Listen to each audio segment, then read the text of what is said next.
आज की ये जो पत्रकार वार्ता है वो हमने कुछ हमारा जो एक इशू है वो ये है कि एक राइट टू एजुकेशन एक्ट है आरटी एक्ट 2009 का। उसके मुताबिक जितने भी पूरे देश में प्राइवेट और अनएडेड स्कूल्स हैं उनमें जो 25% सीट्स हैं वो इकोनॉमिकल वीकर सेक्शन सोसाइटी के बच्चों के लिए और डिसएडवांटेज ग्रुप्स के बच्चों के लिए रिजर्व्ड है।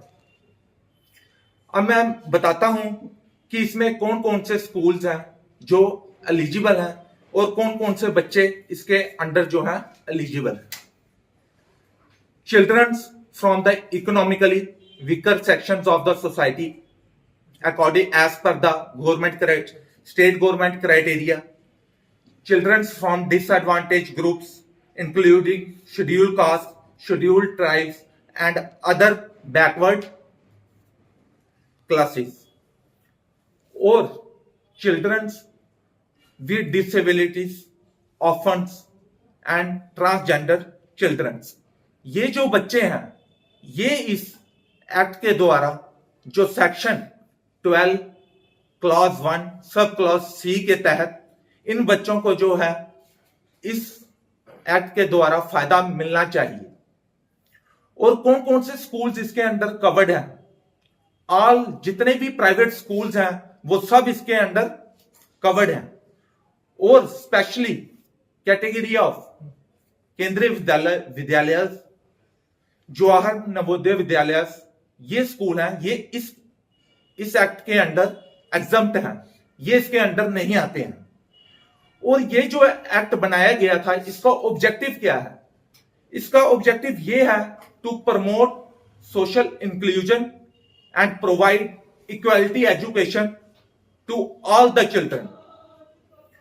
और ये जो हमारे इस एक्ट को इसकी जो धारा है ये इसको अप्लाई करने में क्या प्रॉब्लम्स फेस करने को मिल रही हैं? वो प्रॉब्लम्स ये हैं, lack of awareness among the parents and some schools resist admissions and create procedural hurdles। अब जो मेन बात आती है, कुछ लोगों को तो इसके बारे में पता ही नहीं है कि इसके हमें क्या फायदे मिल सकते हैं, बच्चों को किस तरह से एडमिशंस करवानी है स्कूल्स में। ये है जो हमारा आरटी एक्ट की सेक्शन 12(1)(c) कहती है। इसको मद्देनजर रखते हुए हमने एक आरटीआई लगाई थी जिसके जवाब हमें आ चुके हैं। और ये जो आरटीआई हमने लगाई थी उसके ये जो जवाब हैं हमने जोनल एजुकेशन ऑफिसर्स को लगाई थी। और ये जो जवाब आए हैं जोनल एजुकेशन ऑफिसर हीरानगर के, इसमें भी हमने जब देखा उन कोई स्कूल्स की पूरी लिस्ट है, हीरानगर के 26 स्कूल्स हैं, उसके मुताबिक कोई भी बच्चा इन स्कूल्स में एडमिशन नहीं मिली है किसी भी बच्चे को इस रूल के तहत। और कितने स्कूल हैं जिनमें अभी तक प्राइवेट स्कूल द्वारा? जी हाँ, वो मैं आपको बताता हूं। हीरानगर में टोटल 26 स्कूल्स हैं और ये कठुआ में टोटल 31 स्कूल्स हैं, 31। तो कितने बच्चे हैं जिनमें? 57 स्कूल्स हैं सॉरी टोटल। और इस रूल के मुताबिक ये जो 25% हर एक क्लास में स्टूडेंट्स होने चाहिए थे, लोगों को इस बारे में पता ही नहीं है। और उसके मुताबिक ये जो किसी भी स्कूल में बच्चों को इस धारा के मुताबिक और इस एक्ट के अंडर एडमिशन नहीं दी गई है। इसमें है ना हमारा ये में, क्योंकि अभी मार्च का महीना आने वाला है और एडमिशन होने वाली है, तो हमारा यही एडवोकेट साहब का यही मुद्दा था कि हम इस बार बच्चों को अवेयर करें, उनके पेरेंट्स को अवेयर करें और उन्हें एक अच्छी एजुकेशन पाने के लिए हम प्रेरित करें। और हम इस आपके चैनल के माध्यम से ये भी एक प्रार्थना करना चाहते हैं सभी पेरेंट्स के साथ जो इस कैटेगरी के अंदर आते हैं, अगर आपको किसी भी तरह की डिफिकल्टी आती है इसके तहत एडमिशन लेने के लिए, आपका मोस्ट वेलकम है।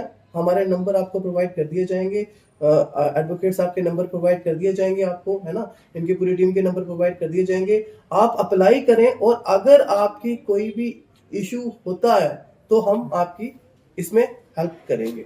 सो हम चाहते हैं कि सभी तबके के बच्चों को एक साथ हम विकास करें और हमारा यही मुद्दा है कि उनको भी एक अच्छी एजुकेशन मिले और वो देश का नाम रोशन कर सके। तो क्या देखते हैं, सरकार बेनिफिट देना चाहती है लेकिन जो प्राइवेट स्कूल है जिनकी मनमानी की वजह से। थिंग इज दैट के ना अभी तक सरकार ने जो पॉलिसीज बनाई है ना, एडमिनिस्ट्रेशन का ये रोल बनता है उसके अंदर कि उसको वो प्रमोट करें, चेकआउट और करें। या डेफिनेटली ये आई थिंक सो कि अभी तक इस मुद्दे पर जो मेरे पास आरटीआई की पूरी लिस्ट पड़ी हुई है, तो इस सभी को मैंने ये कंक्लूजन किया कि 99% जो प्राइवेट स्कूल्स हैं उनके अंदर कोई भी application as per the RTI उनको ऐसी एप्लीकेशन नहीं मिली है, और साथ में उस तहत के इसी कैटेगरी के अंदर कोई भी एडमिशन नहीं है। तो एडमिनिस्ट्रेशन को भी मेरी रिक्वेस्ट है, सभी एमएलएस को भी है, एडमिनिस्ट्रेशन डीसी साहब को भी है कि वो इस पे थोड़ा सा संज्ञान ले, और जो बच्चे जरूरतमंद हैं उनकी एडमिशन इन प्राइवेट स्कूल्स में होनी चाहिए। ये देश के लिए है, ये किसी का पर्सनल मैटर नहीं है, ये हमारा पर्सनल मैटर नहीं है, ये देश का मैटर है, ये आने वाले भविष्य का मैटर है।